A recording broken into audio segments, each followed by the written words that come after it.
Hi guys, it's Miss Howell. We're moving on to finish up Module 6 today, and that is the skeletal muscle system. And now we're going to focus on the trunk, the pectoral and pelvic girdles. So that'd be your upper limbs and your lower limbs. Just like before, use the red words on the slides to fill in the blanks on your study guide. Focus on the stars that are sprinkled throughout the presentation. Some of the stars look like the asterisk on the screen here, and others are red stars. There's some diagrams in this presentation that do not directly mirror or copy the one that's in your textbook, but you do need to know the location of these muscles irregardless of what kind of picture you're looking at. But for the test, I want you to pull out your book and look at page 159 and make sure you know all of the locations of these muscles that are listed in that diagram. Also, as you move through this slide presentation with me, have a little grace because some of these words are difficult, and I admit I stumble over some of them, and you'll see what I mean in a minute. If you remember Hank Green, in the video we watched about actually the skeleton, I think it was, that we looked at, he made a comment that a lot of the names that are used in anatomy have been Latinized. It's not real Latin words. They just, for some reason, scientists thought it would be really cool to kind of Latinize the terms. So it just makes them kind of hard to say sometimes. So give me some grace and let's move on. All right, to review, in the last module, 6A, the beginning of Chapter 6, we focused on an overview of the skeletal muscle system. We talked about the way that muscles are named, and we looked at the muscles of the head and the face. So now we're going to move on, like I said, to the trunk and the upper limbs and lower limbs. We did learn that though there are no set rules, there are 7 criteria for naming muscles. They are the muscle size, shape, location, orientation of the fascia, the location or origin of the location of its origin and insertion, the number of heads the muscle has, and its overall function. So be sure to go back and look over your last lesson to recall the names of the muscles of the head and face, and make sure you pay attention to the muscles that have been called the kissing muscles. You need to make sure you know that for the test coming up. Hint, hint. All right, so let's move on to the major muscles of the anterior chest and the abdominal wall. So if you recall, the word anterior means the front. So we're looking at your front of your upper trunk, including the chest and your abdomen. The pectoralis major acts on the arm. It flexes, adducts, and rotates it medially. These are very important muscles for swimmers, as I bet you can imagine why. Picture swimmers as they're pulling their bodies through the water. They use their pecs a lot. Beneath the pecs, deeper than the pectoralis major, you'll find the pectoralis minor. Now make sure you use the picture in your book for that, because this particular picture does not show the pectoralis minor because it's a deeper muscle. This muscle does not even act on the arm. So the major does, but the minor doesn't. Instead, the pectoralis minor elevates your ribs and depresses your scapula. There's several major muscles of the abdominal wall that you need to know. Though they are positioned anteriorly, meaning in the front, they work to flex and rotate the vertebral column or the spine. There's a star there, so know that the muscles of the abdomen that are listed here work on the vertebral column, and they also compress the abdomen. So as you study your diagram, I want you to pay close attention to these muscles because you'll need to know them for your test. The rectus abdominis, the external obliques and the internal obliques, and the transverse abdominis. There are also a couple of structures in the diagram here, as well as the diagram that you have in your book on page 159, that are not muscles at all, but they need to be pointed out for the test, actually.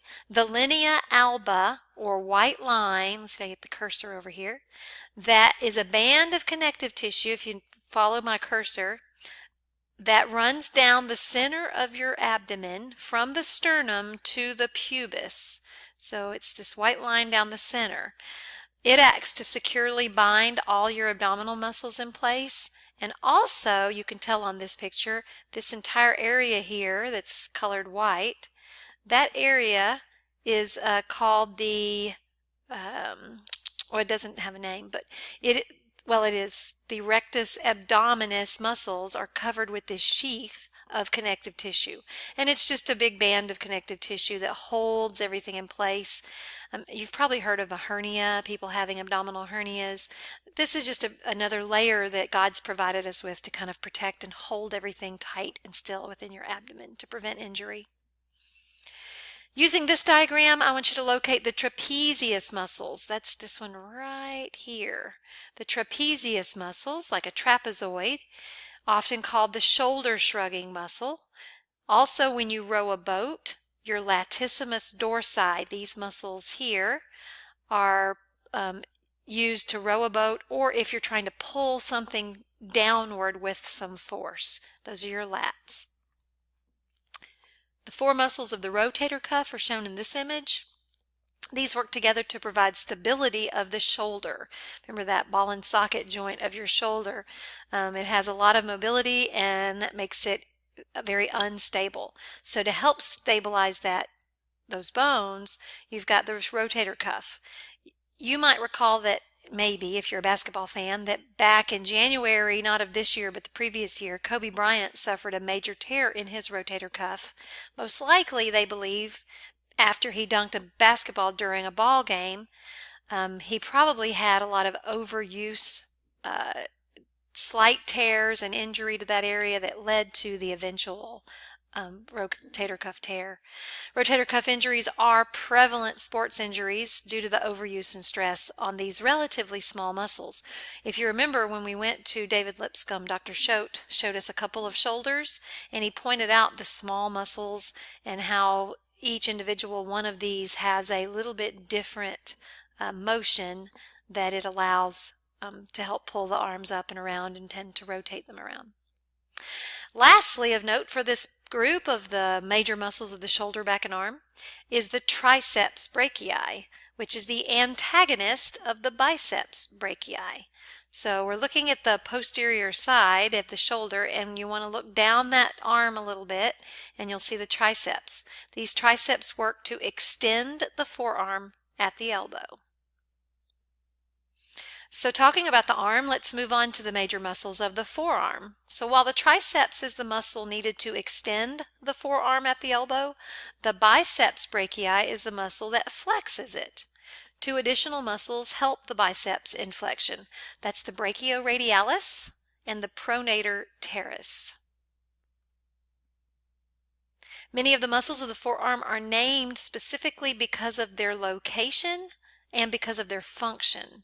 So the supinator is named by its function. It acts to supinate the forearm. The flexor carpi radialis and the flexor carpi ulnaris and the palmar longus are named based on what they do as well as on their location. The radius, the ulnar, and the palm, all these work together to flex your wrist. Most of the extensor muscles of the forearm are found on its posterior side. So the flexing muscles are on the anterior side, and then the antagonists, the ones that extend the muscle or do the opposite of flexion, they are on the back side, the posterior side.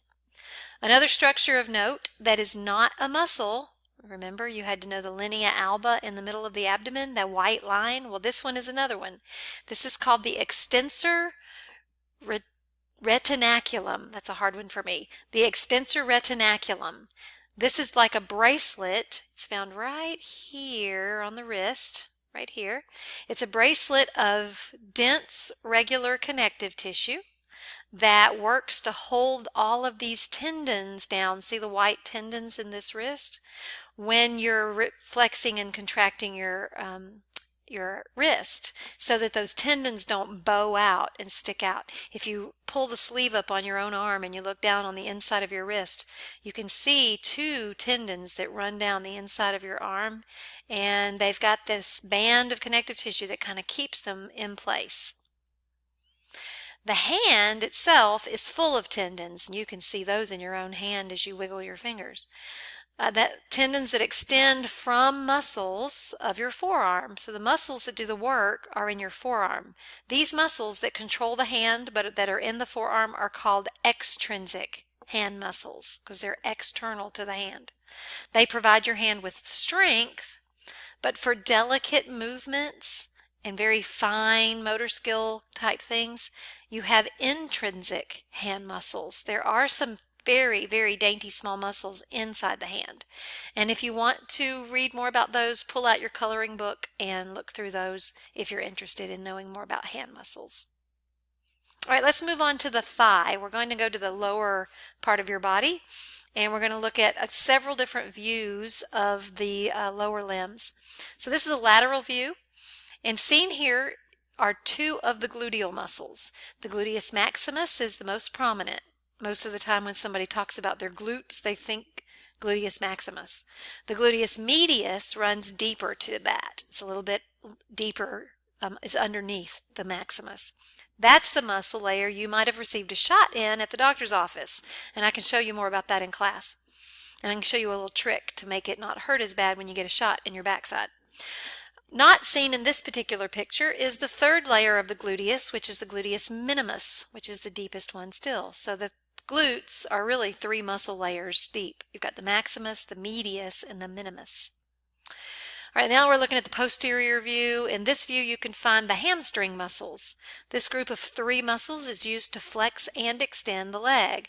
Like your rotator cuff, they are used a lot by athletes, and they are often the location of overuse injuries. Football players, runners especially, people that push off, like Usain Bolt and all those sprinters that push off from the blocks during a short race, they injure their hamstrings. All right, major muscles of the thigh. Now we're looking at the anterior view. Look closely in this diagram and you'll find the iliacus and the psoas major muscles. The pair, the iliacus and psoas major, are sometimes called the iliopsoas, which is really a misnomer. These are the muscles that flex the thigh. Make note of that. When you do your sit-ups, because I know we're all sitting around every day doing our sit-ups, this is the group of muscles that does most of the work for you. They are in your core. Have you ever heard of you need to work on your core? Well, these are part of that. They originate in the posterior abdomen. They're tucked inside and they're attached to your lumbar vertebrae, so your lower spine, and ilium inside. And then they come forward and are attached to the front of your femur bone up at the top. When you sit for long periods of time, maybe somebody at work sits too long, or you've sat in class too long, or you sit in front of a television or a computer too long, you tend to have weak and shortened iliacus and psoas major muscles, and this can cause backaches. So stretching exercises can help to alleviate these backaches if you do them regularly. And if you have trouble with that, personally, let me know and I can show you those stretches. The quadriceps femoris, as its name suggests, is a group of four muscles. Quad, four muscles. The rectus femoris, vastus lateralis, vastus intermedius, vastus medialis. I'm sure you'll have to pause the tape and write these down. In addition to the iliacus psoas major from the last slide that flexes the thigh, these other four are other additional thigh flexors: the rectus femoris, the sartorius, tensor fascia latae, and adductor longus. I know that sounds funny. And remember that muscles only contract and relax, so flexors must have some extensors to act as antagonists. There's a star there, so know this for the test. The antagonistic extensors of your leg or your thigh are the gluteus maximus, the semitendinosus, semimembranosus, biceps femoris, and adductor magnus. So if you recall, we learned there are 640 different skeletal muscles of the body, and I know it feels like we've covered all of them, or at least an awful lot. We've only scratched the surface. But we're not going to do any more, so that's all you need to know. Feel free to use your coloring pages if you need to review any others that you find interesting, like those of the hand, even those of the feet. I didn't even get into those. Also, go back and look in the textbook on page 159 and make sure you know that diagram like the back of your hand. If you have any questions, let me know in class on Monday.